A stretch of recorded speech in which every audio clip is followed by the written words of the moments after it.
Big boss Malayalam season 7 അനീഷിന് content ഉണ്ടാക്കാനായിട്ട് പ്രത്യേകിച്ച് വലിയ സംഭവം ഒന്നും വേണ്ടെന്ന് നമുക്കറിയാം. എയറിൽ നിന്നിട്ടാണ് അനീഷ് പലതും ഫസ്റ്റ് വീക്കിലൊക്കെ ഓരോ കോണ്ടന്റുകൾ പടച്ചു വിട്ടുകൊണ്ടിരുന്നത്.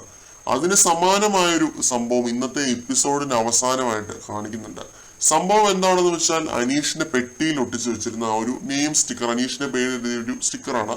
അത് ബെഡിന്റെ മുകളിലായിട്ട് അനീഷ് ഒട്ടിച്ചു വെച്ചിട്ടുണ്ടായിരുന്നു. അവിടെ പലരും അത് ഒട്ടിച്ചു വെച്ചിട്ടുണ്ട്. അപ്പൊ അത് ആരും അവിടുന്ന് ഊരുന്നുണ്ട്. പിന്നീട് അനീഷ് കിടക്കാനായിട്ട് പോകുമ്പോൾ അത് കാണുന്നില്ല.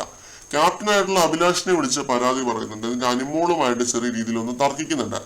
രാവിലെ എണീക്കുമ്പോൾ പ്ലാച്ചിപ്പാവയെ കാണാതെ അനുമോൾക്ക് എന്തായിരിക്കും തോന്നുക എന്നുള്ള രീതിയിലൊക്കെ ചോദിക്കുന്നുണ്ട്. അതിന്റെ സെൽഫ് കോൺഫിഡൻസിനെ ബാധിക്കുന്ന കാര്യമാണ്. ആ സ്റ്റിക്കർ ആരാണ് എടുത്തതെന്നൊക്കെ പറഞ്ഞ് അനീഷ് ചെറിയ രീതിയിൽ ഒരു വഴക്കുണ്ടാക്കുന്നുണ്ട്. അപ്പൊ ചേട്ടാ അതൊരു സ്റ്റിക്കർ അല്ലേ, എന്താണ് ഒരുമാതിരി പിള്ളേരെ പോലെ എന്നൊക്കെ അനുമോള് ചോദിക്കുന്നുണ്ട്.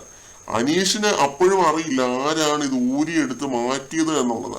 അനീഷ് നോക്കിയപ്പോൾ ജിസേലിന്റെയും മോനിലിന്റെയും ഒക്കെ സ്റ്റിക്കേഴ്സ് അവിടെ തന്നെയുണ്ട്, ബെഡിന്റെ മുകളിലായിട്ട് തന്നെയുണ്ട്. അനീഷിന്റെ മാത്രം ഇല്ല. എന്നിട്ട് അനീഷ് പോയി ബിന്നിയുടെ കയ്യിൽ നിന്ന് നെയിൽ പോളിഷ് വാങ്ങിച്ചിട്ട് ബെഡിന്റെ മുകളിൽ അനീഷ് എന്ന അപ്പർ കേസിൽ എഴുതി വെക്കുന്നുണ്ട്. ആ ഒരു സ്റ്റിക്കർ ഉണ്ടാകുന്ന സ്ഥലത്ത് അത് എഴുതി വെക്കുന്നുണ്ട്.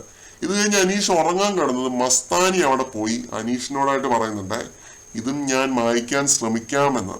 അതുവരെ ഇത് എന്റെ തലയിലാവും, ഞാൻ നിരപരാധിയാണെന്നൊക്കെ പറഞ്ഞുകൊണ്ട് നിന്ന മസ്താനി പെട്ടെന്ന് പ്ലേറ്റ് തിരിച്ച കാഴ്ചയാണ് കണ്ടത്. എല്ലാം പ്രേക്ഷകർ കണ്ടോണ്ടിരിക്കുകയാണ് മസ്താനി.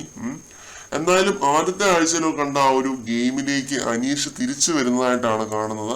തൊട്ടതും പിടിച്ചതും ഒക്കെ കണ്ടന്റ് ആക്കാനായിട്ടാണ് അനീഷിന്റെ ശ്രമം. അത് ഏത് ലെവലിലേക്ക് ഇനി പോകുന്നുള്ളത് കണ്ടു തന്നെ അറിയാം.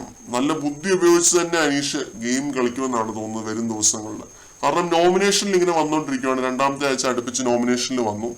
ഇനി കളിച്ചേ പറ്റുള്ളൂ അനീഷിന്, ഇറങ്ങി കളിച്ചേ അനീഷിന് പറ്റുള്ളൂ. അത് ശരിക്കും നമ്മൾ കാണും. ഇതായിരുന്നു. കൂടുതൽ ലൈവ് അപ്ഡേറ്റുകളുമായിട്ട് നമുക്ക് വീണ്ടും കാണാം.